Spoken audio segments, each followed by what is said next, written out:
Support for Iowa Catholic Radio and Making It Personal is provided by Sarah Vocations Ministry. Learn more at joinserra.org.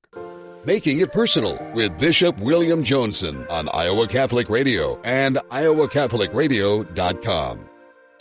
Welcome to Making It Personal with Bishop Joensen. I'm Jean Till, and on today's show, we're visiting with Ken and Rita Bresnan. They are part of the Creation Care Team at St. Thomas Aquinas in Indianola, and this is airing on the 10th anniversary of the publication of Laudato Si. Laudato Si, that praise to you, Lord, but on care of our common home. And so they're well steeped in that, and so we'll draw out many of the aspects of that, and Pope Francis's legacy lives on. We were able, a little visit to Rome, to pay respects to his tomb in the Mary Major Basilica, Father Trevor Shequin and I a few weeks ago. So, but a living legacy, and obviously with Ken and Rita involved in so many ways, pillars of the not only their parish but of the diocese, and the many ways they brought things forward. This weekend, again, always conscious, the Feast of St. Francis, the visit of our Holy Father, Pope John Paul, the late St. John Paul II, 46 years ago on a sun-drenched day. We'll be out in St. Boniface, Waukee for confirmation tomorrow. They usually have a sizable cohort, but working in small groups. Again, we look at the age for confirmation as we've discerned, perhaps moving that to sooner, but we don't want people to panic because that'll be a process. When, where, why, process. How? More to come on that. I probably should have kept my mouth shut, but there you have it. And still kind of savoring the opportunity last week to be present for the dedication of the El Salam Mosque near Granger. And one would say, well, why as a Catholic priest and bishop would you even be present for something like that? Mosque? But I think that spirit, even in the Second Vatican Council, of, in our times, Nostra Aetate, that collaboration of people of goodwill, that recognition that the Church regards with esteem also Muslims who adore the one God, living and subsisting in himself, merciful and all-powerful, the creator of heaven and earth. So that theme of the creator, I think, links us and kind of segues even into Laudato Si.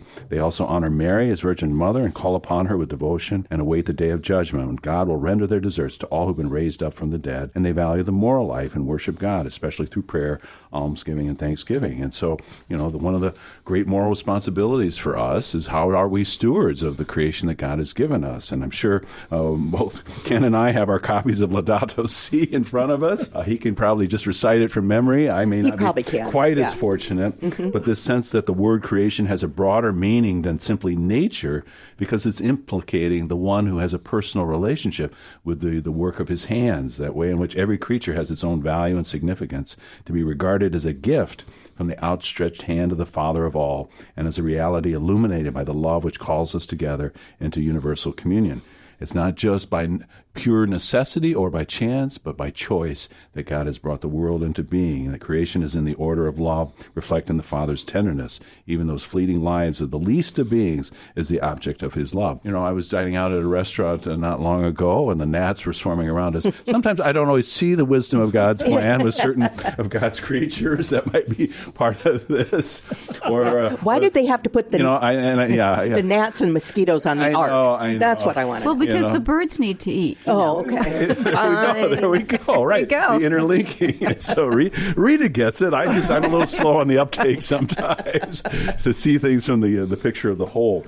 But the universe shaped by open and intercommunicating systems, we can discern countless forms of relationship and participation, that faith allows us to interpret the meaning and mysterious beauty of what's unfolding. And so God limits himself so that way in which we think of things as evils or dangers or source of suffering are as it were part of the pangs of childbirth that we want to be able to see that God draws us into cooperation with Christ. So again, I think my involvement with some of the domestic justice and human development, the sense of the human ecology that's linked to this kind of natural ecology, the global presence that we have. And so, they're doing it, they're living it. And Ken and Rita, we're grateful for you coming on board with us, and we look forward to hearing more from you. But before we take the break, Jean, always a shout out to the St. Sarah Club of Des Moines and the Sarah Club of Council Bluffs for sponsoring this show, Making It Personal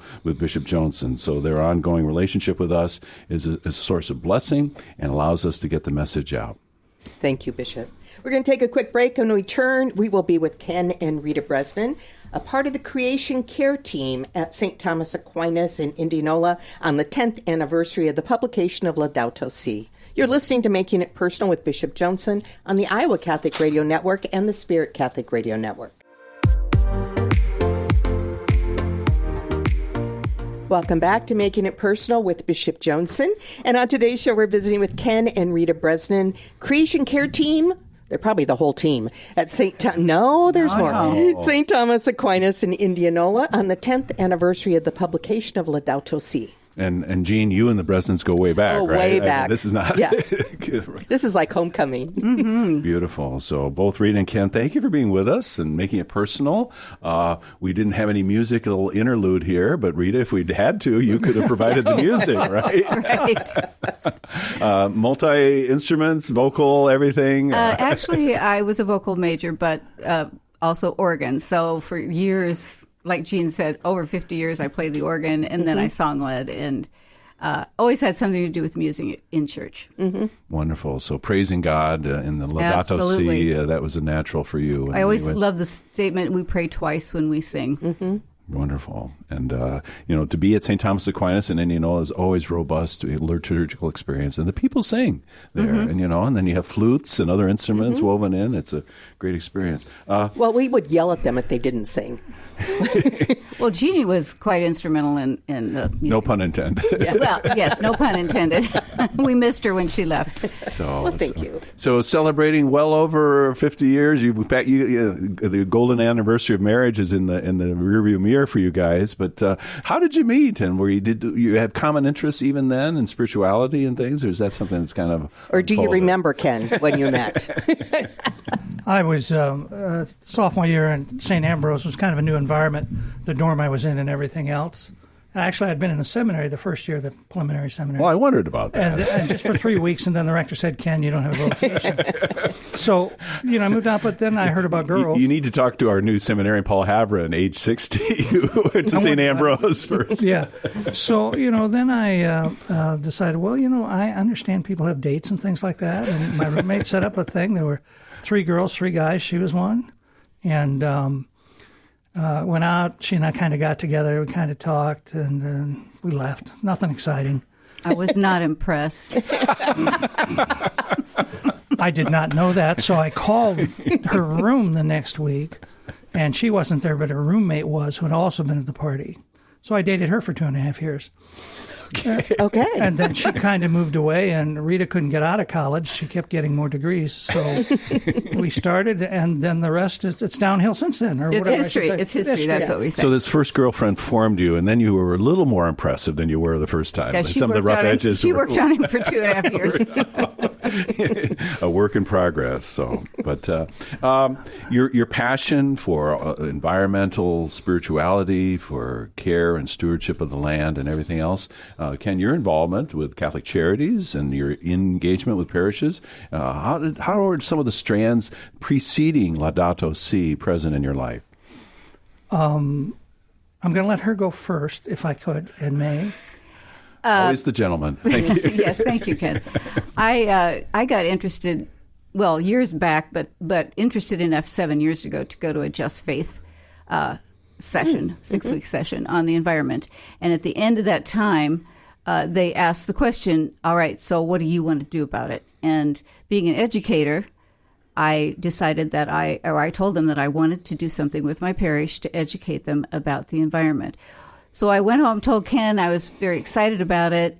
We molded over for about a year, and then we both read Laudato Si, loved what the Pope had to say, and then we just went ahead and presented a 6-week course at our parish for that. And out of that, I asked the people at the end of that, what do you want to do? And they came up with, we need to form a group. So we formed our Creation Care Team. Wonderful. She came this way. I kind of came another way. First of all, I was at Living History Farms when the Pope was here, sitting there with socks on my hands. It was so cold, and everything else. But the sermon that day was about ecology and the farms, which piqued my interest a little bit. But then as I worked with Catholic Charities, I worked with as parish outreach, and unfortunately at the bottom of the job description and other duties as it's assigned. And Bishop Pates kind of liked that.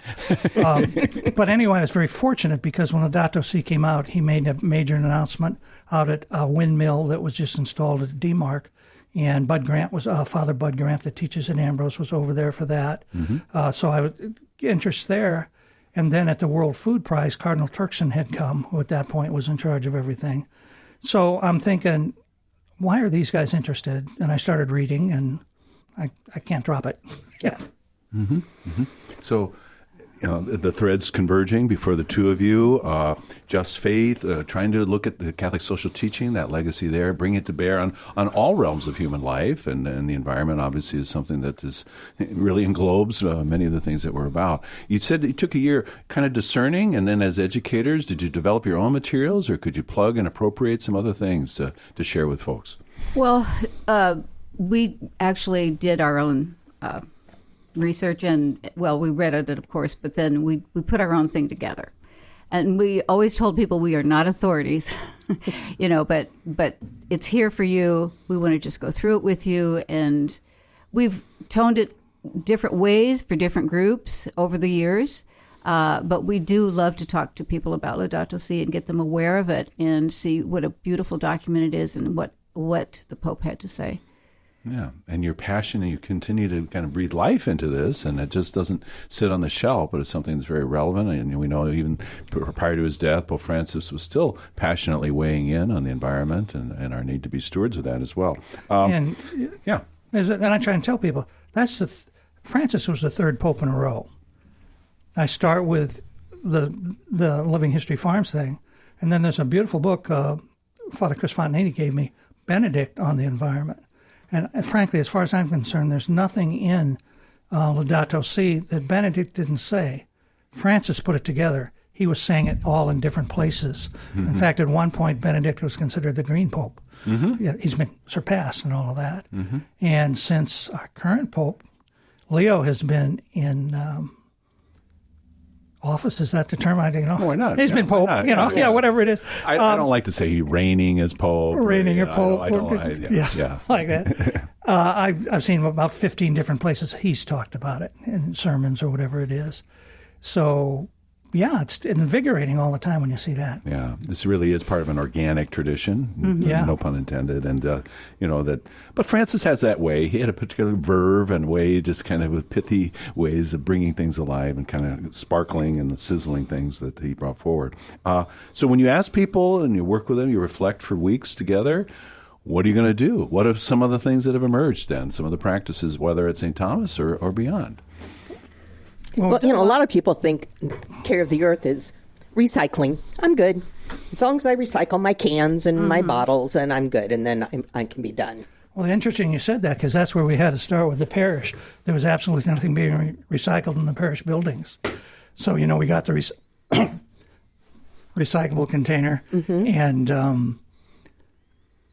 that got rid of styrofoam for most things. Knights of Columbus have been great they jumped on first. And just getting compostables, things that will work on that regard. And then we moved on we created a series of stations, which stand about 4 feet high, with a 8.5 by 11 frame in it that we can put different things in. And they were right along our natural prairie that's right there at the top. Outdoors. Outdoors, yeah. Right. Yeah, it's doing good. And we've had it for a couple of years, and our displays have been, the first one was just an introduction to the prairie and Laudato Si at the same time. We have 14 stations we can use. We don't always use them all. Meditations on the blessed growing season for the farmers. Stations of the Cross and Laudato Si. The art, religious education students' artwork. Parentheses around the artwork, but it worked well, and everything got people out there. And at the moment, we have one that we got from an order of nuns, Ecological Rosary, which is based on the Luminous Mysteries. And we run that one in 5 different sections, decades and all of that. So we've been doing that. In October, the month of the Rosary. Right. October, the month of the Rosary. That was kind of the idea. Yeah. We then have moved into doing a lot of distribution things to the parish. They're used to us handing out things, and one of the encouraging things with the parish, we're more are listening as we do it. For instance, as we were talking about compostables and everything, we use... And plastic. Yeah, and plastic, compostable garbage bags. We type the information on a piece of paper, stapled one of the garbage bags to it, and was handed them out of church. People enjoyed that. Any way we can educate, we try. Which is our biggest goal, is to bring awareness to people and educate people so that they do take action. Then we also have events. We had a farmers panel where we had farmers in, and they could talk about their sustainable practices and what their problems were and what they'd see for the future. We've had a soup supper where we explain Laudato Si after we eat. We've had just a variety of events. I think, we had one of our best ones was we did a 4-week retreat, Turn to Simplicity, which was very well received. A 4-week retreat. Well, it's we like didn't. Ignatian 30 days here. That's probably a misnomer. They do things big in India. We had to call it something. So, but Pope Francis in his document talks about living simply so that others can simply live, and we just. That was very well received, I thought. We also have an annual campfire at our prairie where we bring in a speaker, have kids' activities. So we're always trying to educate. Does the prairie, and I'm familiar with some natural prairie preserves that are there, and even experiencing that up near Holy Cross Church, near Elkhart and things. But does that have to be cultivated or maintained? Does that does things have to happen there to ensure that it doesn't get overrun? Or well, it's 4.5 acres basically with no paths through it. Okay. No invasive grasses. So there was a lot of thought going in it when it was planted, and now it pretty well generates itself. The interesting things is if you look, sometimes there's deer living inside it, and all of that. If children would go in it, we'd never find them again. So we put the signs around the outside. Yeah. And we have a second little one that's maybe a 1/2 acre kind of round that's more of flowers and things like that. So we might put stations around that sometime. But they usually do a controlled burn every fall. Okay. That answers my question. It's going to allow it to rejuvenate itself then, too. You mentioned the farmers and sustainability. Is that a source of tension? I mean, in Warren County, you kind of know who are the sustainable farmers and, those who are adopting more corporate practices, profitability. Sustainability and profitability are not inimical to one another, are they? Well, the farmers that we talk to, the one thing they all have in common is their true love of the earth. And they do want to protect it, and they do want to make it something they can hand down to their children. We were not talking to any corporate farmers. The ones we were talking to were, some of them had over 1,000 acres, and some had 300 acres. But they also have lots of problems with doing what they really want to do and need to do because of economics. It's a complicated situation. Mm-hmm. But it was good for us to hear what they had to say and what their problems are. Yeah, the problems when they did do a cover crop in the fall, and how they got rid of it so they could plant in the spring, what the regulations they had to follow if they wanted to do terracing. It had to be a certain distance, in some places, certain height. Other places they couldn't. So it was great to listen, to watch people try to overcome the problems that they had. But it's very important to them. Mm-hmm. Mm-hmm. Yeah, I mean, those inherent tensions they're part of that as well. But and the topsoil, which is such a marvelous resource, we're gifted probably one of the top 3 places in the whole world, in terms of agricultural production and how we continue to steward that. So, well, and then the chemical issue, is paramount in their minds too, as it should be. Yeah. And that's just not farmers; that's people that in their own backyard. Exactly. Mm-hmm. Yeah. Need to be attentive. Mm-hmm. Mm-hmm. Do you get pushback from any parishioners? Do you get people who just kind of blow you off, not outright confrontational, but people who challenge any of the things that you're about?